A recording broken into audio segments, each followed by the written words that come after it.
Hello, how are you? You look pretty today. I like what you did with that thing that you're wearing. Oh, I hope you're wearing something. Do you listen to me naked ever? Maybe you do. Anyway, welcome back. This week we are continuing our Lost Spaces pod swap a-thon thing. I maybe should have thought of a name for that. Anyway, before we get into this week's show, I have something that I have to admit to you, and that is that it took me a really long time, maybe like 12 months or so, to actually get the pun that is in the title for the show that I am sharing this week.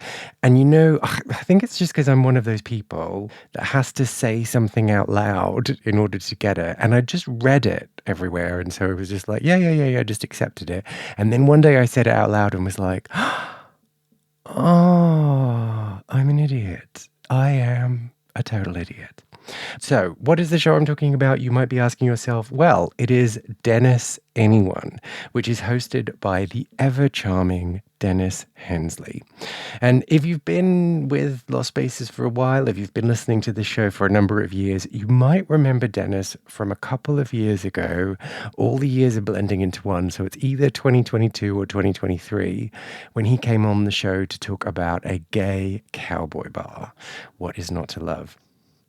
Fast forward to 2024, and I had the pleasure of being on his show to talk about my love for Lost Spaces, everything that I've learned from doing this podcast, and how talking to people and connecting with people is actually this really joyous thing. And I know I talk about it being this horrendous, horrific, traumatic thing, but actually it's wonderful. It's wonderful. Yeah, I believe that. Anyway, so it's a fun conversation and I'm really, really excited to share it with you. The show is Dennis Anyone. If you like what you hear, make sure you go and subscribe to his show. Let's get on with it. Hey there, this is Dennis Anyone with Dennis Hensley. It's a podcast about making things up and making things happen. I love talking to creative people about how they do their thing and how they keep it going. And today my guest is Kay Anderson. He is a podcast host, and the podcast is called Lost Spaces. It's about LGBTQ people and the places that they went to that helped them figure out who they are. The places that are no longer there, sadly. I was on the podcast Lost Spaces over a year ago. I talked about Oil Can Harry's, the country and western bar that I used to love to go to. And I thought I would flip the script and have Kay on my podcast as a guest. So we talk about his podcast, where it came from, the ideas, and what he's observed about the queer community from doing that podcast, and also what he's learned about himself. It's a fun conversation. But before we get to that, I want to remind you that there are two ways you can support this podcast, Dennis Anyone, because it's brought to you by me. I'm the one that does it. There's no big corporate sponsor. No Procter & Gamble, sadly. I do it, but I do it because I love it. And if you enjoy it and you want to support it, there are two things you can do. You can go to DennisAnyone.net, and there's a button near the top called Virtual Tip Jar, and you can leave a tip in my virtual tip jar. Help me cover my expenses. I love that. And I've just been redesigning my website, so it looks a lot different. I'm trying to make it cool and in the future and update it, and you can see that if you go to DennisAnyone.net. The other thing you could do is become a subscriber to DNR Studios. I'm part of a group of shows under the Derek and Romaine banner, and for a monthly fee, you get my show early, and you get all these other great gay shows too. So check that out at dnrstudios.com. Also, another thing you could do if you like the podcast is tell your friends, or go to iTunes and review it, rate and review, all those things. All those little things help us find new listeners, and that's really exciting. Also, I got the podcast up on YouTube, and I'm starting to put video clips up there. So, yeah, we're stepping it up. 10 years in, I thought maybe let's explore this. But all the episodes are also on YouTube, the audio. So if you're a YouTube fan, you can find the podcast there. All right, that's enough of the plugs. Here now is my interview with Kay Anderson from the Lost Spaces podcast.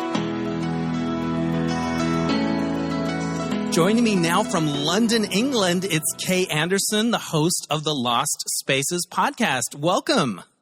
Hello. It's nice to see you again. We did your podcast, and now we're flipping the script and doing my podcast. I did yours, you do mine. It's the scratch your back, I scratch yours principle of podcasting. Yeah, although I do need to say, before we get into it, I am terrible at being asked questions. I always flip them around. Oh, so all right. You need to watch out and you need to police me during this conversation. Don't let me get away with it. All right, I will. I will be. I will be very vigilant in that respect. You host the Lost Spaces podcast. How do you describe it to somebody that knows nothing about it?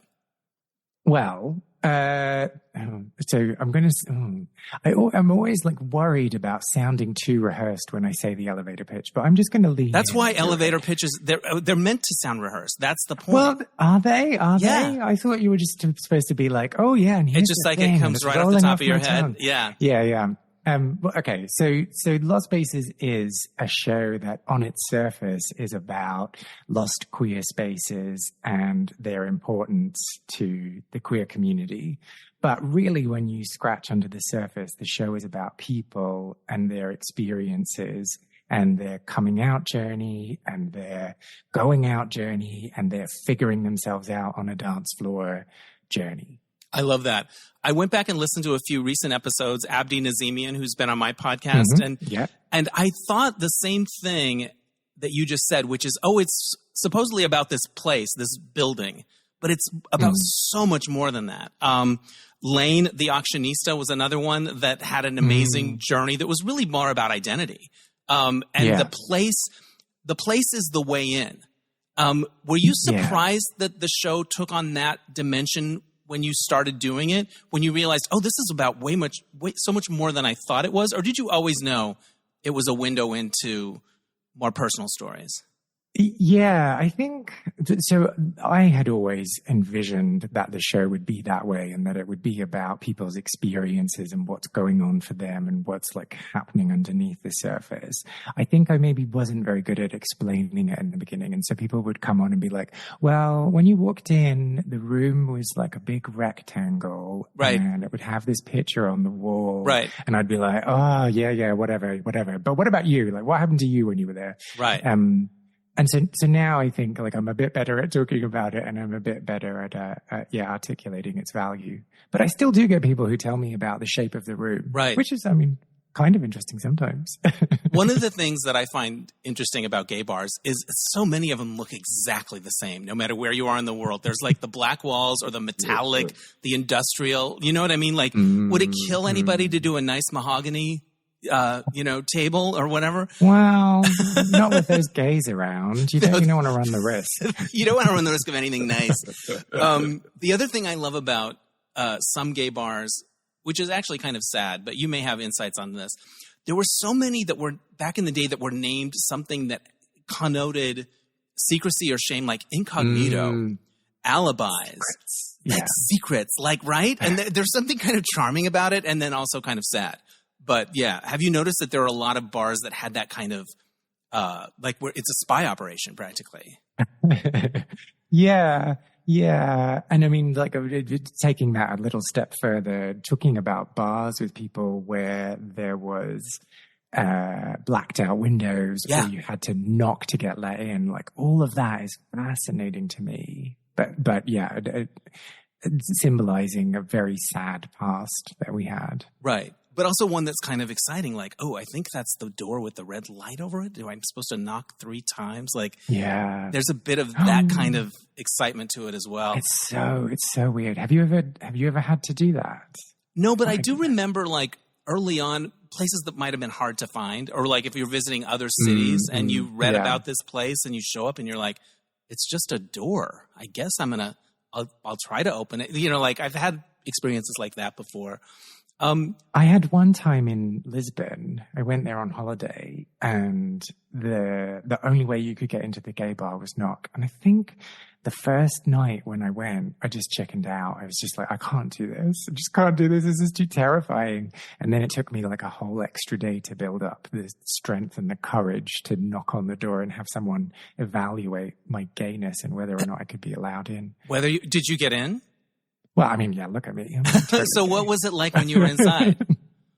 What do you remember about it? What do I remember about that bar? I remember it wasn't very busy. It was just one bar. Like so for me, going into a new space, I like when it's not busy because then I can find a corner to just. Right. You can get the lay of the land. Yeah. Yeah. So I liked that. I think I found a couch and just sat and watched people and hoped someone spoke English and would come and talk to me. There it goes. What gave you the idea initially? For the show? Yeah. So I was, I'm a singer-songwriter. Or at least I was. I'm a recovering singer-songwriter. You totally are. Once you are, you are. I am. Okay. Yes.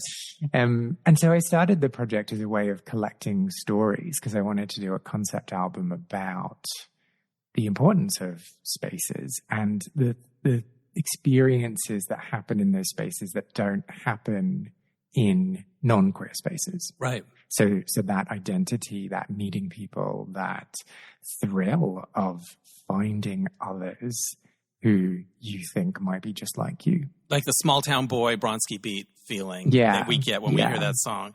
That's really cool. And then it morphed into this other thing is very cool. The music on your podcast is really a vibe. It reminds me a little of, did you write it? Did you come up with it? Yeah. It's such a cool vibe. Like, it just makes me feel like a little 80s, a little Ryan Gosling and Drive feeling. And like, I always play it all the way to the end because I love the music. So, well done. You. Well done. What has surprised you as you've embarked on this?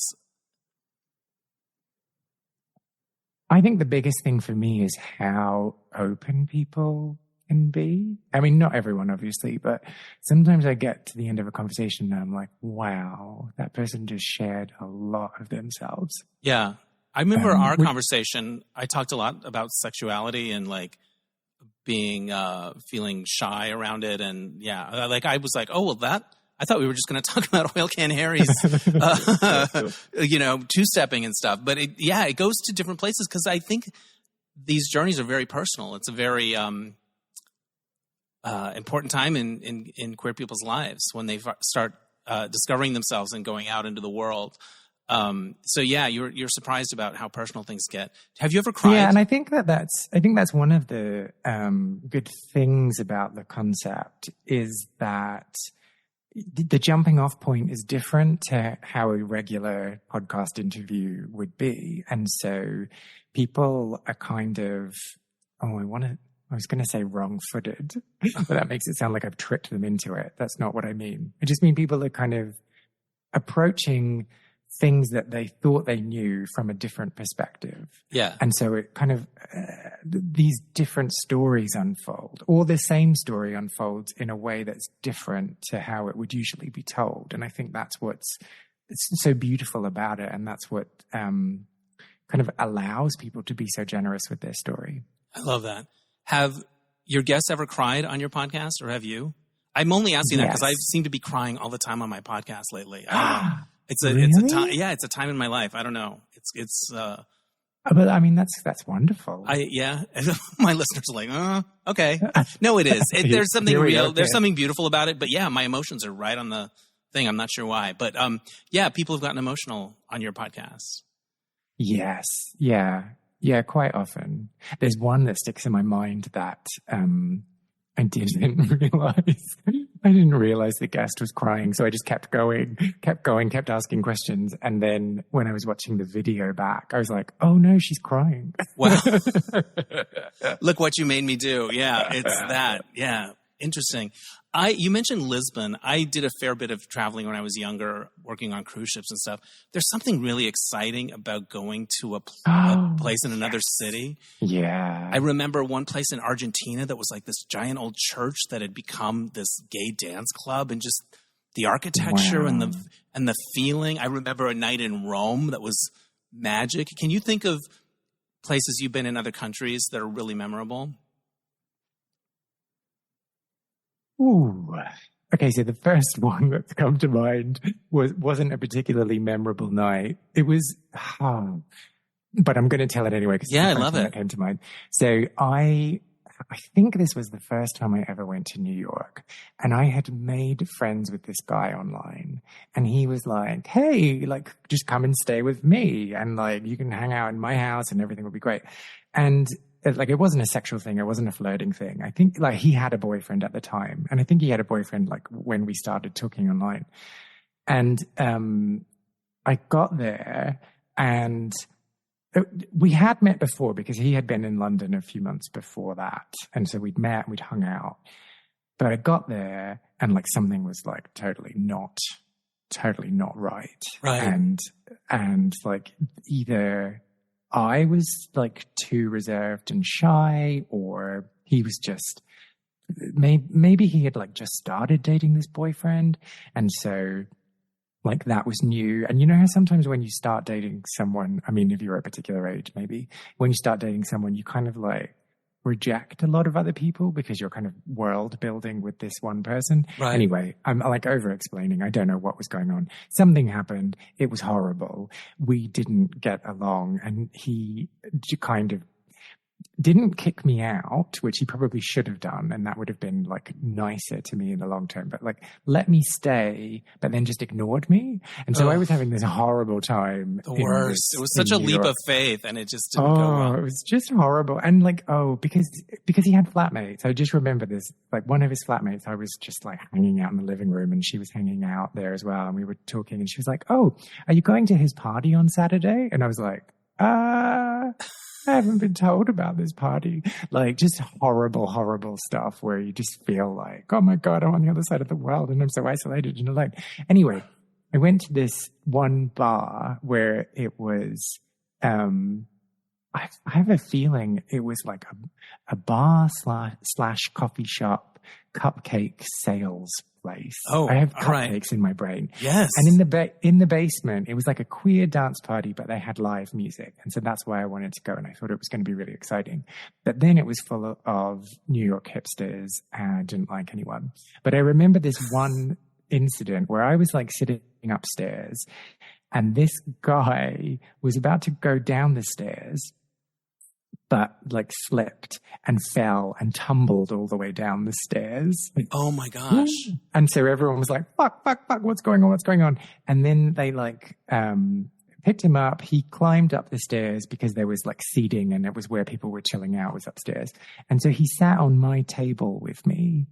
And maybe, I mean, in hindsight, I can get that maybe he was concussed and a bit confused, but at the time, I was like trying to be helpful and trying to be nice. And he came across as being like, no, I'm still too cool for you. Right. Even after taking a huge tumble, you thought, okay, Yes. I'm going to be nice. Yeah. That's how I'm going to fit in this new city. I'm going to be nice to the kid. It's like being in the cafeteria in kindergarten. And even the kid that fell down was too cool for school. Wow. Yeah. First of all, I love any gay Fuck place this with place. cupcakes. Did you have a cupcake?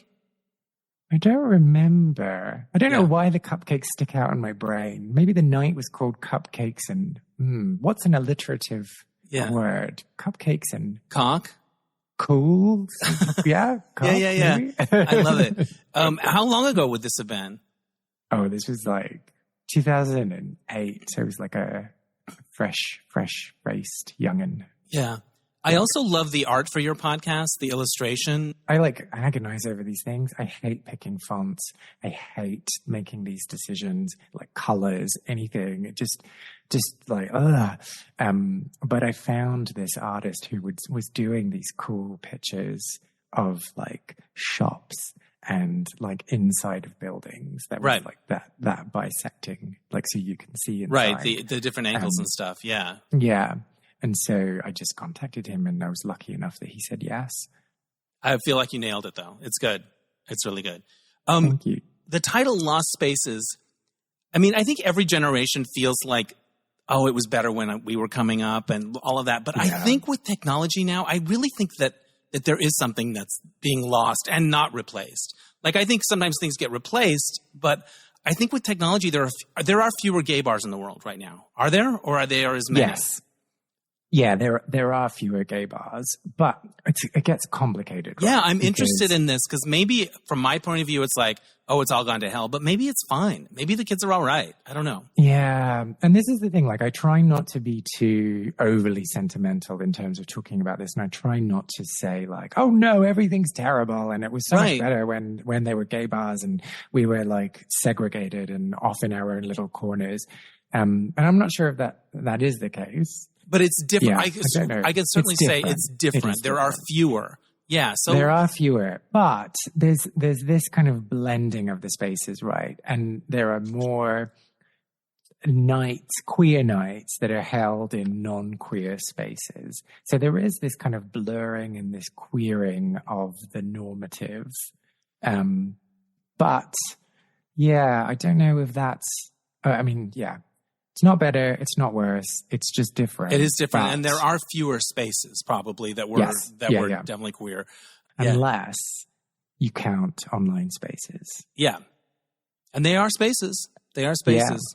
The floors aren't as sticky, but it's still a space. You're not going to cop off with anyone, are you? And I feel like there are more times when straight people are in queer spaces, which I think is interesting. Like I was at there was a drag brunch recently that I went to. It was almost all straight people, almost all groups of women, which is a phenomenon. The bachelorette party at the gay bar, which is a new thing, you know. Somebody said on Twitter, there should be an app on your phone that will tell you if there's a bachelorette party at any gay bar at any given moment, just so you know, you have a heads up. So it's like there's a star rating and then there's a penis straw rating as well. Exactly. And it changes, you know, it's like updated kind of like Waze where just the conditions of that moment, like a traffic tracker. They just left. Yeah. They've moved on. Do you love to dance? Are you a dance floor person? Yes. I do. Me too. I love it. What do you love to dance to, given your choice? Things I can sing along to. Yeah, I need a melody. Sometimes I like occasionally, there's been a few times where I thought, what would it be like to go all in on your body and your fitness and go be with all those guys at the circuit? Like, what if I bought into it wholesale? And then I think, no, I can't. The music. I can't. The music is a deal breaker. They all just secretly want them to play Holiday or Rhythm Nation deep down. Yeah, but also, I mean, let's just unpack what you've just said. There is nothing stopping you from going to those places and taking your top off and dancing. Sure. But I don't love the music, I think is my point. You like songs you can sing along to. Yeah. And like a bit silly and a bit fun, or just like, and this is a bit silly for me to say, but familiar songs. Yes. You know, like Oil I don't Can. care what decade. Yeah. Oil Can Harry's, the place that I talked to you about on the episode that I did.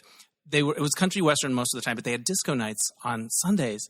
And I'm sorry, near the end of the night, they play Dancing Queen. I know it's obvious. Everyone is in heaven. Heaven. Yeah. If you were and that is the kind of song that, like, when it's played loud. Amazing. That song to me is magic because it's not fast. It's kind of medium, but you can't not move. Slinky. It's slinky, but you've got to dance. But it's not a dance song, really. It's interesting. If you were going to do a Spotify playlist of gay dance floor songs that you love, I know I keep throwing these like what ifs at you, but like, what are some of the what comes to mind? What comes to mind? Oh hell. Okay. So, is there any particular theme, or is it just you like it? That's you like it. Kay's playlist.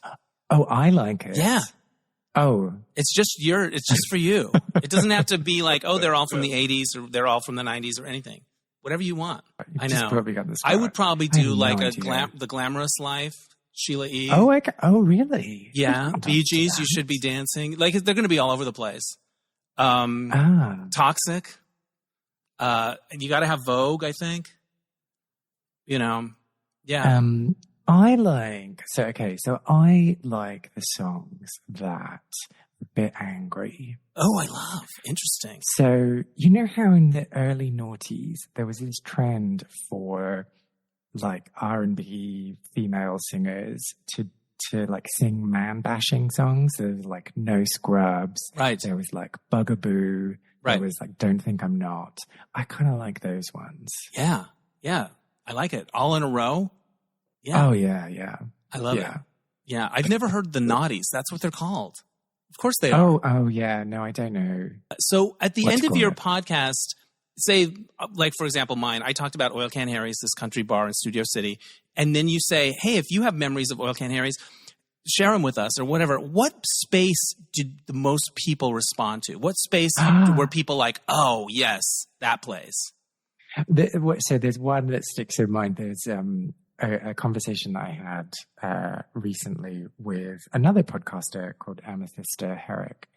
And she spoke about her time studying in Athens, Georgia, and spoke about this bar called Bone Shakers and her experiences there. And she went there in the 90s. She was studying there for a few years. So it wasn't like a bar that she spent, decades and decades of time in, lots and lots of time in. But she told her story. She told how it felt to be in that space. She told what she was going through at the time. And then since then, there's been a few people that have been in touch and been like, I need to set the record straight. This detail was wrong. This detail was wrong. And this detail was wrong. Right. Which I love, but it's also just, funny. Well, when I talked about mine, that place was very formative to me. But there are a lot of guys that went there way more than I did. There were people that worked there. I felt a little bit like it wasn't really mine to tell, even though it was the place I went to the most.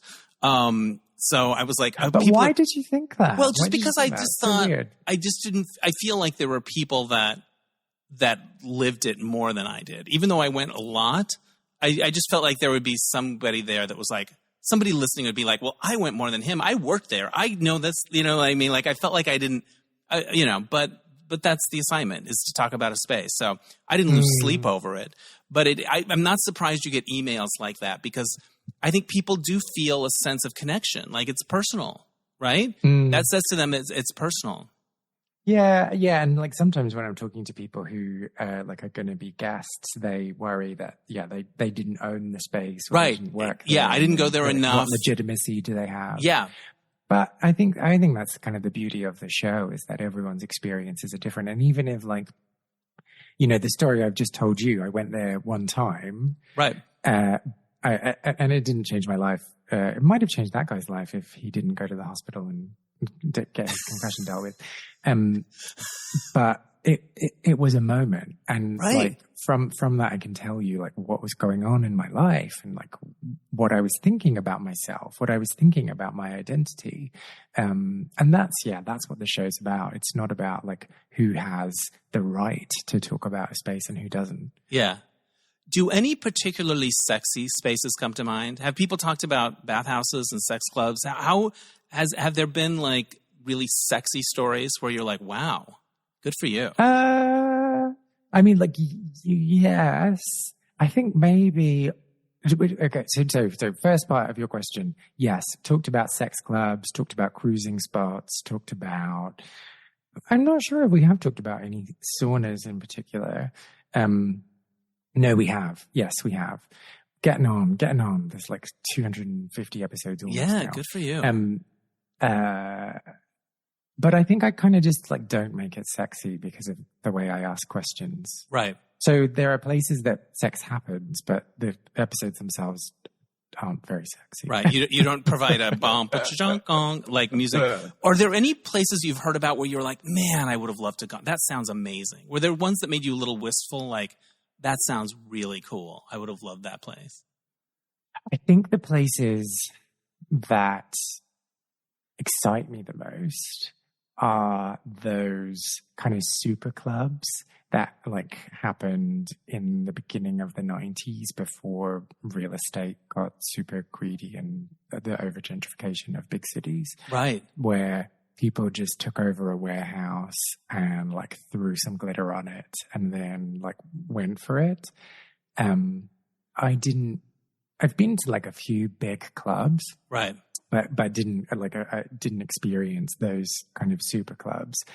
But I just love that adventure and thrill that those types of spaces offer, all these little nooks and crannies and places to have adventures. And I think those are the ones I'm always like, oh man. The largesse ones. When you said that, it came to mind that there's this place that in LA, it's been multiple things. Originally, it was Studio One.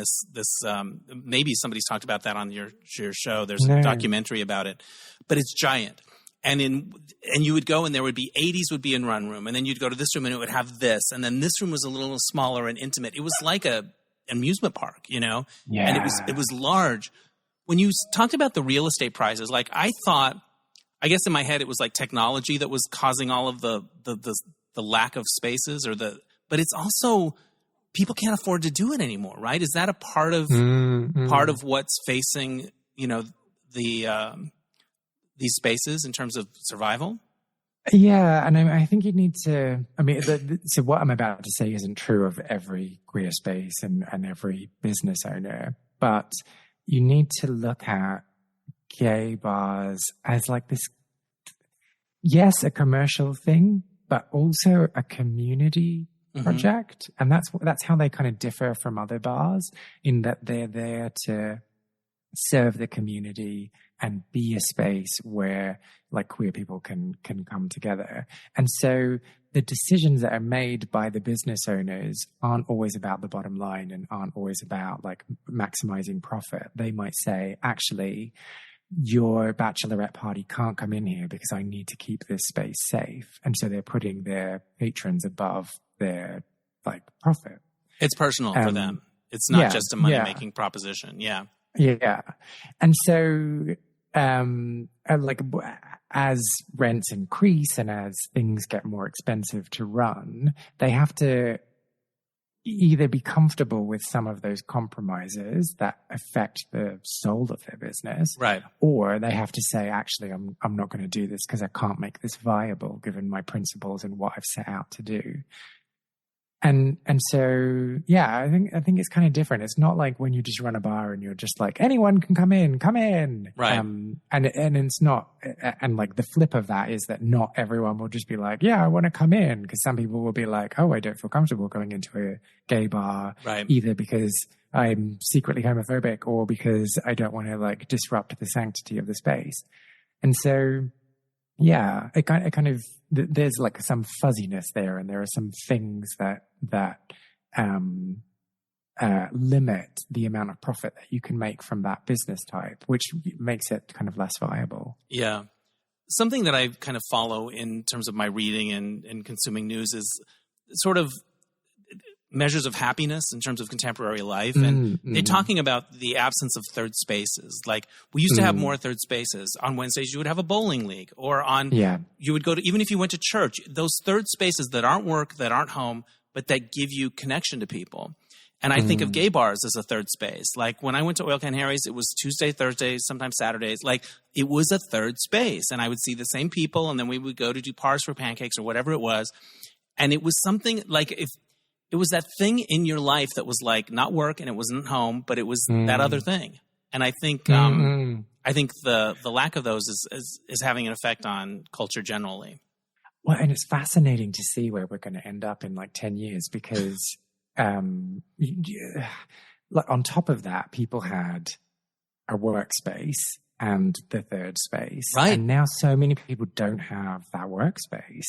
And so like there's just all your life can be lived within the four walls of your house, which has this like, it sounds so dumb to say, but it has this like massive impact on your well-being because I absolutely agree. That novelty, you're not getting that difference and like different experiences and different interactions. But also, I mean, I could stay in my house for months. I'd be quite happy to do that. There you go. I get it. I want to talk to you about podcasting generally. What part do you love and what part are you like, oh, I have to do the thing? I don't love writing the synopsises, even though I'm a writer. I don't love it. Hate it. Oh, yeah. Well, I usually edit really late at night it's due on Tuesday, and I usually edit like Monday night. So it's the last thing I do. There's typos. Like it's stressful. It's not good. But anyway, what parts do you love and what parts are you like, not my favorite? Yeah, I think...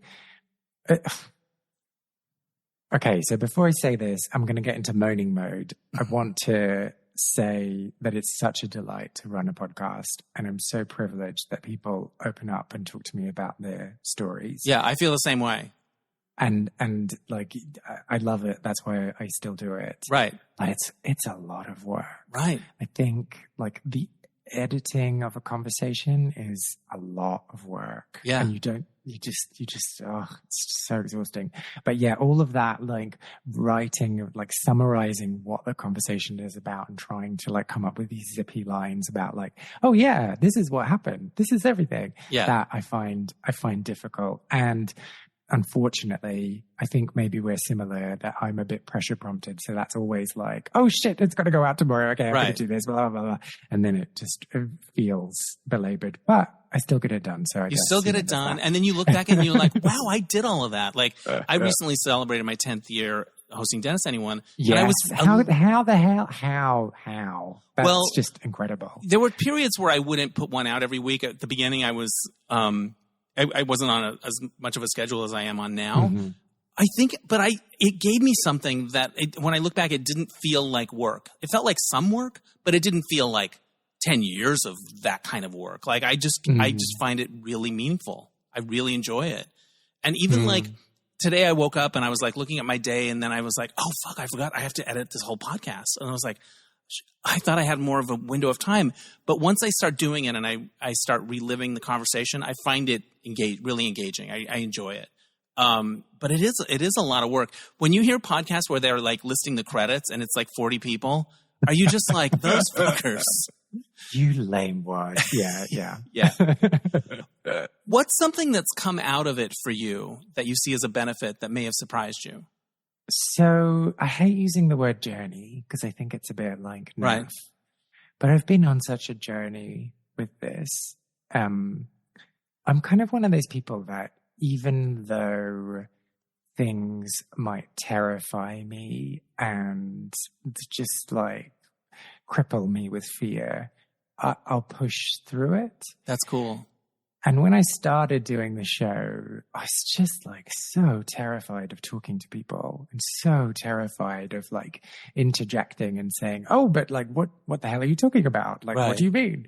And I really just had this story in my brain that I was such an acquired taste that it took a long time for people to warm up to me, and that like strangers never understood me, and like oh blah blah blah.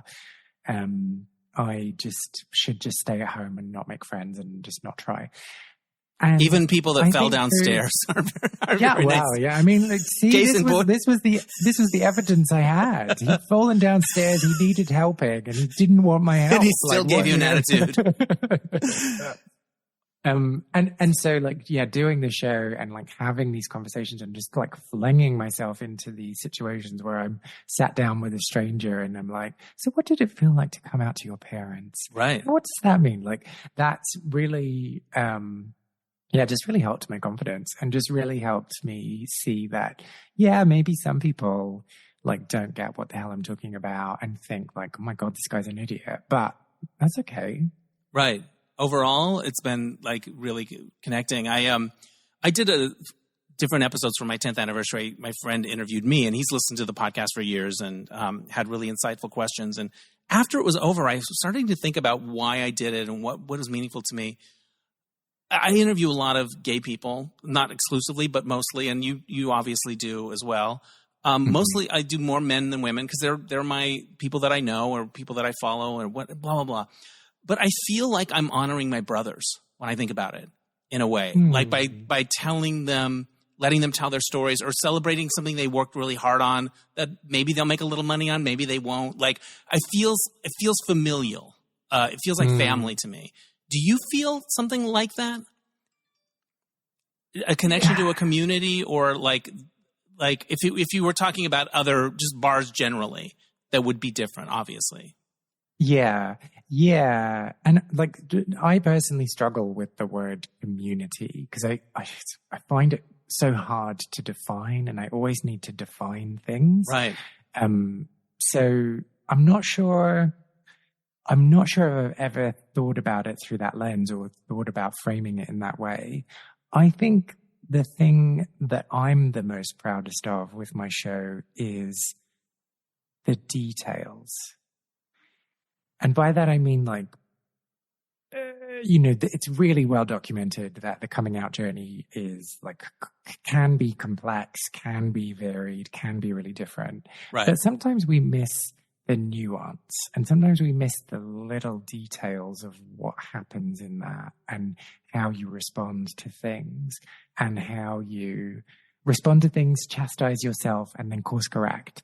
And that's what I quite like about the conversations that I have with people, is that I get to kind of scratch at that a little bit and look under the surface a bit. And I really like that that's being documented and put out into the world. Right. And it exists and it will be there. You're capturing these places that people might not remember and these stories. Yeah. I feel kind of the same way. My friend asked me about what my legacy is for the show. And my first instinct was like, legacy, I barely have any listeners. But no, I took it seriously and I thought about it.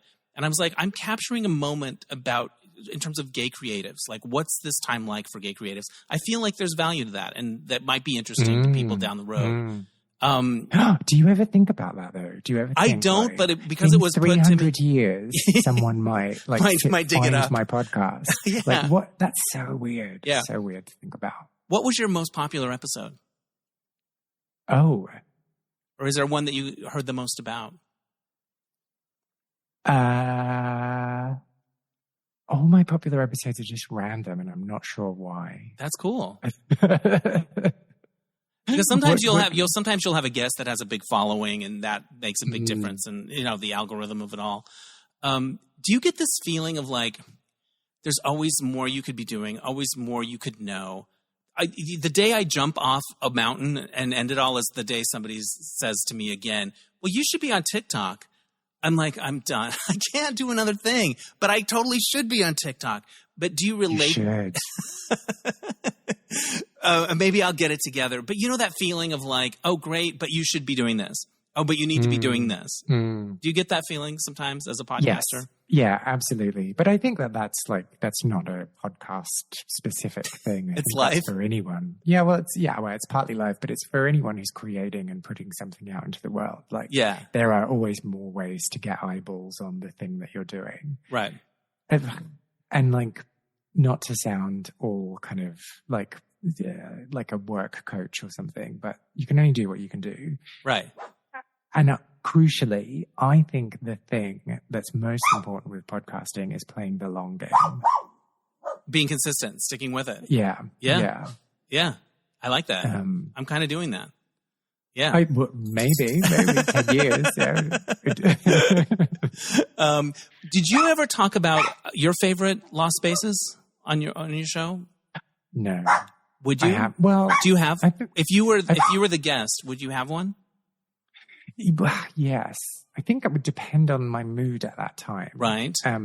So so I grew up in Adelaide, and so there was one gay club in Adelaide, and I would love to kind of talk about that and some of the memories there, although I would probably come across quite badly because of all the turmoil that was happening as a result. In your life or in that? In my loins. Oh, in your loins. I love that. What was the name of it? I think you should probably save the bit. What was it? Mars Bar. Mars Bar. I love it. What song, when you hear it, makes you think, oh, that's a Mars Bar song? Oh, gosh. Oh, so there's this Kylie Megamix, which I think she performed at Mushroom Records, which was her Australian record label. Yes. Their 25th anniversary or something. And then for some reason, the DJ just always played this Megamix and hated it. But every time I hear it now, I'm like, yes, that's it. I'm practically swooning at the idea of this mega mix, and you're painting this picture, and then you're like, hated it. Well, I've come around to Kylie now, but I struggled with Kylie for a while. I love her. She's playing Gay Pride in LA, and I have friends that are going, and I cannot afford it, and I may go anyway. I may throw caution to the wind and go see Kylie because life is short. I did this last year with Diana Ross. Interesting. I can't remember how much the tickets were, but the tickets were just like, what the fuck would you pay this much for tickets? But I was just like, well, do you know what? Like, I probably won't get this chance again. Right. So I'm going to do it. And I'm glad I did. I didn't get to Vegas to see Kylie, so maybe I'll do the LA. Yeah, and it's cheaper than Vegas. I think you should. Yeah. Okay. Yeah, thank you for enabling that. I may do it after we hang up from this call. But so you would go to this. What? Do you have a Buy Me a Coffee account or something like Oh, that? I So have you I can donate. encourage People your can donate to listeners my virtual donate. tip Yeah. jar. Yeah, But yeah, would they donate if they think I'm just going to go blow it on Badum? Yeah. Outing? Maybe they would because they I understand think it. so. They Yeah. understand it. Yeah. Thank you for You that. need to reward yourself. I love And it. maybe you could offer to send them like a Yeah. video of yourself dancing. What's the best time you ever had kissing somebody in a bar or in a gay space? I like a Ooh. wall. I like being pushed against a wall. I like a brick Yeah. wall, maybe down a side hall. I can think of moments like that. Oh, see, I quite like, I wouldn't encourage this of anyone because it's very, very like, obnoxious when you do this, but I quite like making out on the dance floor. I think it's and just awesome. If you're dancing next to the people who are making out, it's a bit annoying. I like to see other people making out too. I'm okay with it. I just like that it's happening. Yeah. Well, so I think those are the most magical times when you're in the middle of the dance floor. You can feel the bass in your body vibrating, and the world just slips away. Yeah. And you're just in this moment, and you can't get enough of this person. The best. I think there's a club in LA called Drag Strip 66. Has anyone done that on your show? Is it familiar to you? No. I might turn some people onto it because they're trying to bring it back with occasional one-ofs, and okay. God, it was a vibe, and it was a good kiss people on the dance floor kind of space. Some spaces are a little more attitude-y. It doesn't feel as ripe for that kind of thing. But that space was always had a feeling to it. So it's good. Yeah. Making out. And when you've just like, I'm just gonna share this detail because I've thought about it, but you can edit this out if it's too gross. No, like I love it. When there's all the pre-cum in your trousers. Right. Like, and you're making out on the dance floor and that's happening. Yeah, it's the best. Yeah. And you're like, how is this all sticky? And,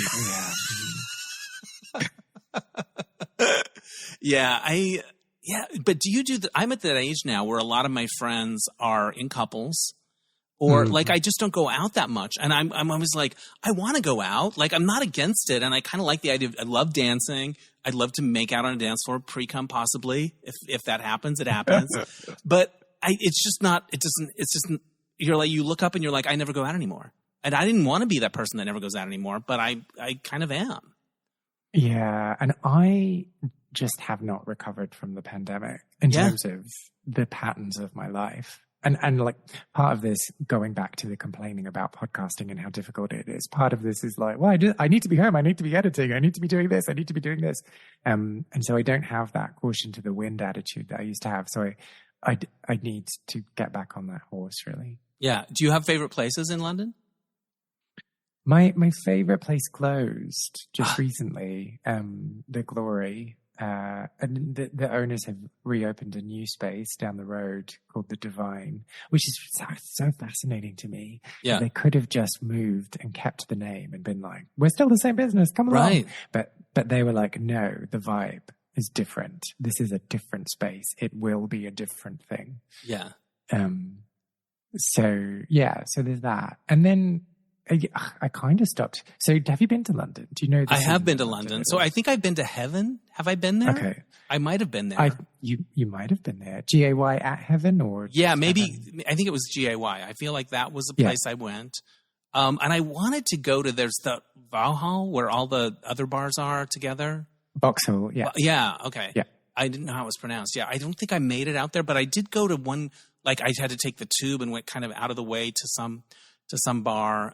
This is the problem with London, yeah. Yeah, but it was fun. I was into it. I love, you know what, like the other thing you discover when you travel is I went to World Pride in Zurich and people were still smoking in bars and we're not used to it. We're not used to it anymore. What's that? And it cost you $50 for a salad. Yeah, but also like you would, in the States, you can't smoke in bars anymore. Like, so you get kind of used to it and you go in and you're like, oh my gosh, I forgot about this. Like, I'm literally like, I'm wheezing. Yeah. Anyway, that's a different thing. That's a totally different thing. Yeah. What's some of the reactions to your podcasts that have been memorable or moving or like, do you hear from other people about what they get out of listening to it? I don't hear that much from folks, but when I do, I love it. Don't you? Here and there. Okay, well, this is another thing. If you're listening to this show, write to Dennis and let him know. Podcasting is Kylie like tickets, really Kylie lonely. tickets, and affirmation is what's on the what we need. Yes. Thank you very much for that, Kate. Yeah, but what kind of stuff have you heard from people? What are the recurring kind of ideas? Well, I keep getting asked if I'm a therapist. That's interesting. You do have a sort of say more. And how does that make you feel? You do have you're a good listener. That's the thing. And then what happened? Yeah. Yeah. And make sure you pay your bill on the way out. Right. Yeah, I think it is just that. Like, you know, the beauty of podcast, and this isn't unique to my show, is that you feel like you're sitting and listening into a conversation. And so you get to know a person and you get to love or hate their quirks or the way that they say particular things or the way that they chastise themselves. That's one thing that people say to me, is that I should stop chastising myself so much. And I think it's probably like mostly Americans because they don't understand the sense of humor. Right. But you do have it, like, you'll do a disclaimer, like, I don't like this word, or like, I hesitate to, like, you are, I think, aware. You have an awareness. That too much? Are you saying I'm too aware? Well, I think you're hard. Maybe some people, be easier on yourself. It's cool. It's good. You know, don't beat yourself up. Oh yeah. I think that's a perception thing. Like, I'm not beating myself up. I'm just kind of like capturing my thoughts in the moment and being like, oh, but what about this? And examining that and then moving on. But some people think that I am like self-hating. But I'm not. That's the subject line in the email. What have you observed, or I just think it's fun to hear about small town gay bars, places that it's the only one in the town, and like what it means to people. I grew up in a small town. There was nothing like that there, of course. But like small towns, I find that probably kind of interesting and charming and quirky. Yeah, well, I think it's easy to romanticize, and I share the same views as you. Like, there's something about being in and of a small town and having that one space that you know that you can go to and feel safe in and meet people and just let your guard down a little bit. But I think there's also like an in and an out crowd in any queer space, right? Yeah. And so if you're the person that's alienated, if you're the person that's not welcome there, that must be really hard. Yeah. Because that's the only game in town. Yeah. Have you heard of like quirky traditions? Like, there's this bar in Palm Springs where they play show tunes, and every time they play this one song, everyone throws napkins in the air, and it's so wasteful. But as the song's coming up, I'm not even sure I can't remember what it is, but it's the thing. And the waiters go around passing out napkins, and then the song comes on, and everyone throws up the napkins. Like, it's a thing. And everyone does it. And, you know, I'm sure a tree gave its life, but they do it every time this certain video is played. But have you heard of like quirky things like, everyone swaps shoes and does a barn dance? I don't know. I'd say mostly it's like the final song of the night being a consistent, like, final song of the night. Always the thing. Yeah. The biggest at Oil Can Harry's, when they would do disco night, it was always Last Dance by Donna Summer, which makes sense. But it was perfect because thematically, on the nose, we get it. But also, it was a good fun song to dance to, but it was slow. So if you had met somebody and were flirting, you got to go in for the slow dance. And like, it ticked all the boxes is the point. Yeah. But that song changes tempo, doesn't it? Right, but then you get to dance. Faster? Yeah, it starts slow. It's like, last dance. You want to go the other way. So you can, okay, interesting. But this was good because you got to touch I'll send somebody. Donna some notes. Even yeah. Dead Exactly. We have thoughts. We have notes about it. Yeah, it's cool. Do you ever hear of places reopening or popping back up, or like, because sometimes things happen like that. This drag strip reunion has been kind of a cool thing that they brought back. And I went to the first time they did it. It had been closed for, 10 years or something. And I went, and it was magical. And it was all of the same people that I used to see there, people I haven't seen in 10, 15 years. But we all looked older because we are older. And it struck me as like, we all looked like the ghosts in the Haunted Mansion ride at Disneyland. We're all a little grayer, all a little, same people, you know, like same spirit, same music, same feeling. But like, also we look a little like Disney ghosts. Well, do you have to be Disney ghosts? That's like a bit. That's what it reminded me of. Yeah, there are filthy ghosts. Yeah, we just felt old and white-haired, saggy faces. Like maybe we were melting a little, but I was among the melting people and happy to be there. But yeah, it was a little bit like a step back in time. You know, like going back in time. It was a bit of a trip. Well, okay, so your original question here is about spaces reopening. Yeah, but I'm not interested in that. I want to find out about you feeling like you're old. You've kind of brought it up a few times. No, it was just this place. Yeah, well, I'm turning 60 this year, and that's like a thing. Yeah, but I feel good about it. But do you? Yeah. Or you like 1 foot in, 1 foot out? Maybe 1 foot in, 1 foot out. Now this is the therapist part. This is why you get the therapist emails. Yeah. No, it is an interesting thing because there's the part of you that's like, oh, is it too late for me to do X, Y, or Z? Yeah. But you have to push against it. I just signed with a dance agent. I might get work as a dancer. Oh, wow. Isn't that wild? Yeah. That's the thing that's happened. So that's exciting. Isn't it? Did you get like photos taken? This week. This week. I had my headshot. Did you wear leg warmers? I don't need them. What? They don't need but you're a dancer. They don't need to see the body in the But why not? Well, I don't know. It's commercials. They're looking at headshots. I just tell my agent what they say. You know, I just do what they say. You know, yeah. But yeah, I mean, so this age thing, I think it's fascinating because these are the conversations that, you know, obviously, well, not obviously, but the majority of the people that I speak to are older. Yeah. And they talk about, you know, they're talking about a past version of themselves. And so that can stir up all these thoughts of like, oh, these are the things I regret, or these are the things I should have done that I didn't do.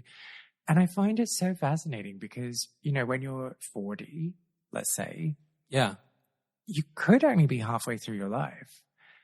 And there are all these people that are just like saying, "What? No, like that's it. I'm done. I'm done. There's nothing else I can do. They're like, but no adventures for me." Yeah, and it's like not that I'm not victim to thinking in that way, and like that I'm just like, no, I'm taking on every day. Like, you know, I have to talk myself off the ledge as well.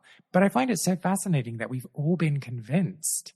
We've just all been told that we're like expired and we shouldn't bother. And we all just say like, oh yeah, cool. Yeah, I'm not going to try.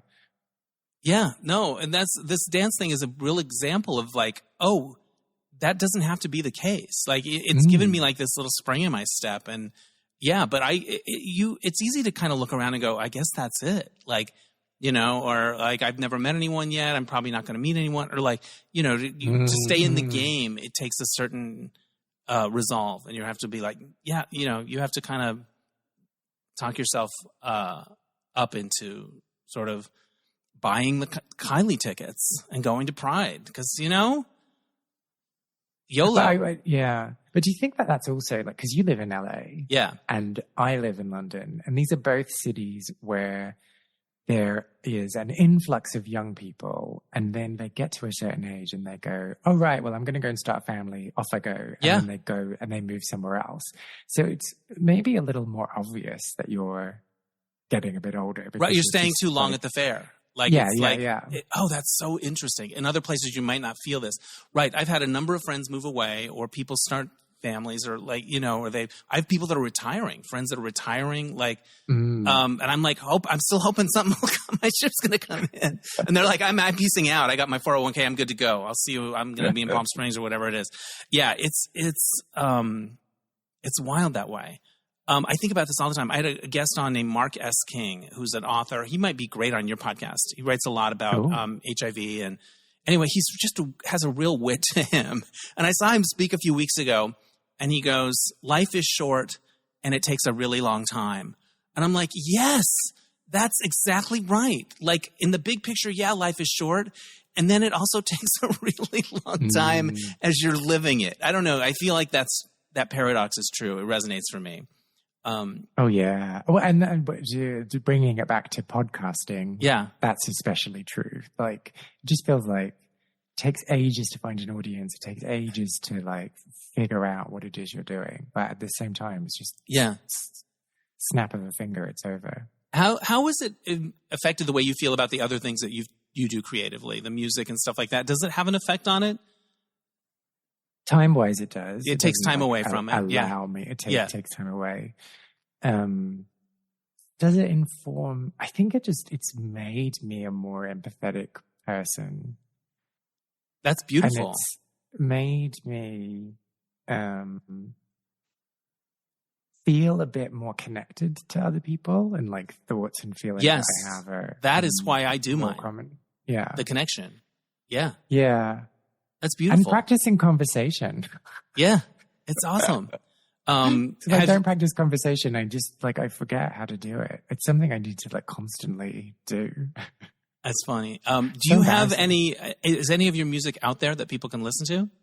Oh yeah. If you look on any of the major streaming platforms, it's Kay Anderson. Kay Anderson. I'm going to look forward to doing that. I love that. That's awesome. Did you play gigs out and about, or were you more into the recording part? No, yeah, I was trekking around town with my acoustic guitar and like showing up and I love that. begging people to listen to me. I love it. That's really cool. Like a guitar, I love it. I'm going to check out your music after we get off of this. I have a friend named Brett, and a good friend, and one of his favorite things in movies is getting ready scenes. Like when they're getting ready to go to the club. Like in Saturday Night Fever has an amazing getting ready scene. Like, and he remembers thinking as a kid, I can't wait to grow up so I can get ready. And when I think about gay clubs, especially when you're at the height of your going out with your friends thing, like the getting ready part, the outfit part, like what am I going to wear? And like we're going to go to his house first, and then we're going to compare outfits. And I have this memory of getting ready to go to Oil Can Harry's with my friend Scott. And we were like our shirts, and I went over there, and it was like, oh, this is going to probably be more fun than the actual club. But yeah, any thoughts on the getting ready in your own life or that you've observed? Yeah, I mean, just like the anticipation, the thrill of what might be. Yeah, who am I going to meet tonight? So intoxicating. Yeah. Yeah. I had a friend, I think we would spend like the whole week getting ready. Like we would, talk about go to the mall to like go and buy an outfit and like scrounge around, try and find something new, try and figure out how we would coordinate with one another. Oh, so cute. Think about what we would do, on the night. And yeah, those times. I mean, first of all, what a waste of time and what a waste of money. But also, I think it's beautiful. How magical. How magical. Like, am I going to roll my sleeves up or what am I going to do? Was this when you were going to Mars? Yeah. The getting ready. And it was that kind of, that time when you're like a teenager. Yeah. And your friendships are just so intense and so like, all consuming. And it was that kind of friendship that I had with this girl. And we were just each other's worlds, and like everything had to be shared and everything had to be told. And we were just so codependent. And people, if people saw me without her, they'd be like, where is she? What's happened? What's going on? Like that kind of friendship. And would she go out to these clubs with you? Yeah. We would just be in each other's pockets. I love it. Are you still friends? No. Alas. But, I mean, it's just life, isn't it? It is life. It's short and it takes a really long time and things happen. I've heard that before. Yeah. Tell people how they can find your podcast. Well, if you are listening to this podcast right now on a podcast platform, you can touch the magnifying glass button and type in Lost Spaces and it shall appear. And if you are on social media and you want to find out more there, dip your toe in the water before committing to a full episode. I'm on Instagram and Facebook and TikTok as Lost Spaces Pod. You're on TikTok, you fucker. I am on TikTok. I know. What's it like? How is the water okay? I can do it. It's not that hard. I think you can. Well, Yeah. okay. So there was a time when I was like fully committed and I Yeah. was like, I'm going to do a video every day. I'm Yeah. going to like show up. I'm going to be present. And then I was just like, one day I was like, I can't be bothered doing one today. And then I haven't bothered Yeah. to do it since. But I am posting clips from episodes. That's a beautiful thing. And, you know, people respond. I think this, I just can't tell. Yeah. The thing with TikTok, right? Like your video can go viral. Everyone can be commenting on it. Everyone can be talking. Everyone can like, there's can be all this chatter and noise. And that's really like exciting. And, you know, you get your endorphins going high and you're like, wow, I am the shit. But then like, that's it. Then right? everything It's- moves yeah, on. It's a weird Like thing. it's a weird temporary thing. Like, and I feel Yeah. at least like with a lot of the work that I've done, like writing and stuff, and these podcasts, these episodes exist. They are a thing that exists, and they're there. Like, you know, there's something about something that feels a little more lasting that I find scratches my itch more than things that are like that are sort of like Instagram stories or whatever. Yeah, but I mean, there's something. Okay, so Go ahead. I'm gonna talk you into it. I'm gonna Okay, be your good. TikTok Okay. coach. There is something quite magical about these like 20-second videos that people are just like shooting out Yeah. and being like, this is what I think about the world. Yeah. And then that enables them to connect with people. Yeah. Like, I do think there's something in that. Something, I yeah. am not the best person to put out like unedited, like off the cuff type Right. things because I overthink things. Well, And I like to I think could- about things because I come from a journalism background. So you write your story, you edit it, you do it. Like I like thinking that what I'm putting out in the world has been, you know, vetted in a way in my own head a little bit. I'm not like a off the cuff, fly off, pop off about this, that, or the other. No, me Yeah. either. But there are things we could learn, maybe. Yeah, maybe we can stretch our wings. Here's my final question, and we've already talked about it in some ways, but if you have any additional thoughts, what's it meant to you in your life to have done this podcast, to be doing this podcast? Ooh. I don't know if I'm going to be able to answer that until I come to the end of it. Interesting. I think, You said it's made you more empathetic. yeah. Wait, what's the question again? What's it meant for you in your life? What what's it's it meant brought for to me you in my life? in your life? Yeah. I think, I mean, yeah, all the things that I've talked about before, like this increased confidence, this understanding that I'm not some freak that's ununderstandable. Is the opposite of understandable understandable? I'm not sure. Should it? No. That's ununderstandable. Right. And that I have a voice and that I have things to say, and sometimes the things that I have to say resonate with people. That's beautiful. This has been really fun, Kay. Thank you for flipping the script and being the interviewee for a change. I think what you're doing is really cool. You did great. You did great. I loved it. And I love what you're doing. I think it's meaningful and important, and there's something poignant about it. You know, just the name, Lost Spaces. So thanks for doing my podcast. Thank you. Thank you for having me. Thanks again to Kay Anderson. Check out his podcast, Lost Spaces.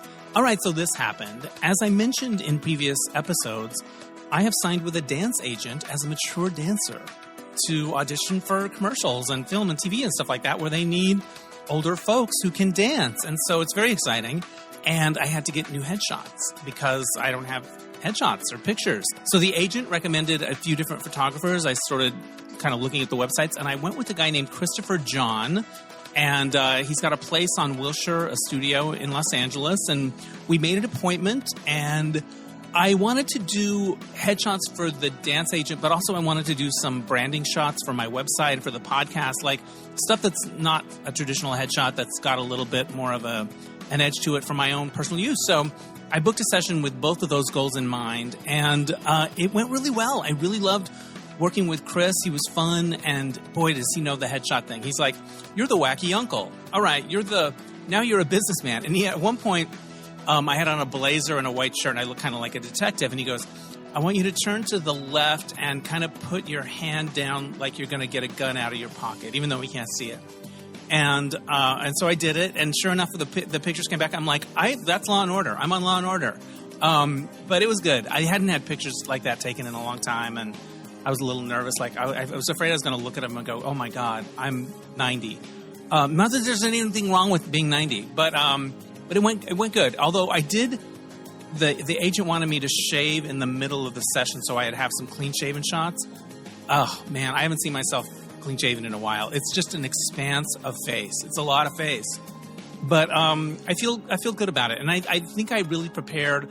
I went over my outfits with the agent, like what I should wear, and for the branding shots, I kind of found these Colin Farrell pictures for inspiration, these black and white things that were kind of cool, and I took a ton of clothes. I had so much stuff. I got powder at CVS. Like I really planned to make it as successful as it could be, and we didn't have a lot of time, but Christopher was great. He gave me some extra looks above what I paid for, and anyway, it was great.